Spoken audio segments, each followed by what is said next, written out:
Today's passage is on that awesome topic of discipline, something that everybody is so excited about. I think maybe, the writer of Hebrews is anonymous, and it might be because he talks about discipline that he went anonymous. Like, I am not putting my name on this book. Nobody's going to tie this to me. I don't know, maybe. But Hebrews 12 talks about the discipline that God gives to us. What came out in this reading with me that struck me for the first time today is the two different types of discipline that he specifically talks about in this passage. When we talk about discipline, when I say discipline, you automatically go to the discipline that is somebody has a negative behavior, so somebody else puts the discipline around this person with the negative behavior in order to correct the behavior. But there's two different types of discipline. Okay? There is what the writer said, there is discipline in suffering.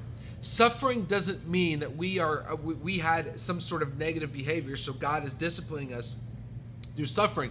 Actually, quite the opposite. Most of the time, God punishes us with our negative behavior, with our sin, with the natural consequences of our sin. More on that in just a minute. But suffering is that things we go through because of life, but God is still utilizing that as discipline. Remember the definition of discipline: short-term sacrifice for long-term gain. He is building endurance in us through suffering. So, kind of maybe a corny illustration, but here we go with it anyway. As a father, I want my kids to walk with me in a parking lot, especially my younger boys. Walk with me in a parking lot.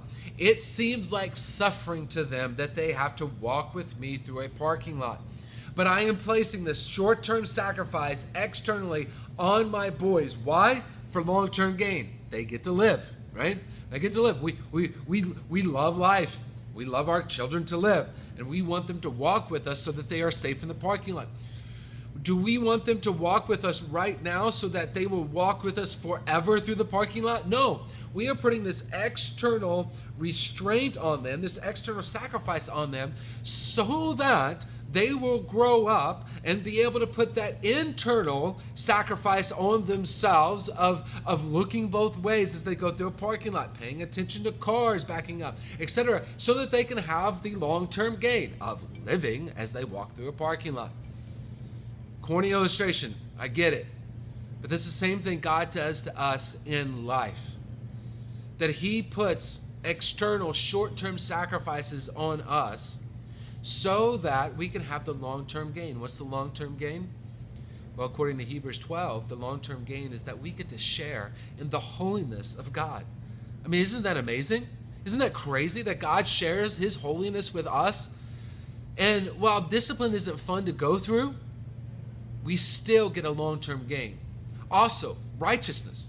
He shares His righteousness with us. He gives us His righteousness so that we can walk in His righteousness. And even in this passage, the writer talks about that we get to make our paths straight with this.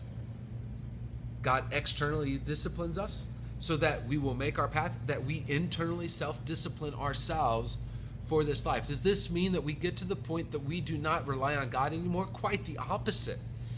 It proves that we rely on God more and more and more because He's already taken us through that.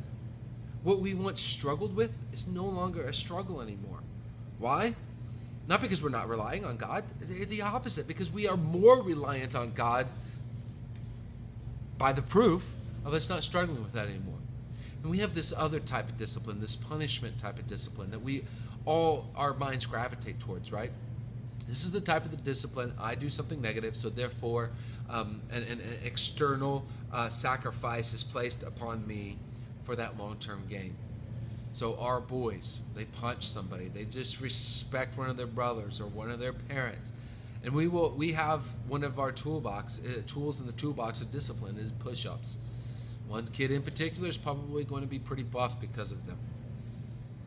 But this is an external discipline, a punishment because of negative behavior, so that they will grow up and long-term receive the gain from that. They find the beauty in respecting other people, for instance. That's the discipline that our mind gravitates towards, but that is a second sort of discipline. That is not the automatic sort of discipline.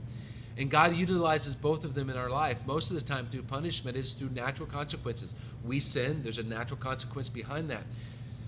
Because God doesn't love us? Absolutely not. Quite the opposite. Actually, because he wants us to feel that constraint, to feel that sacrifice and say, I don't want that anymore.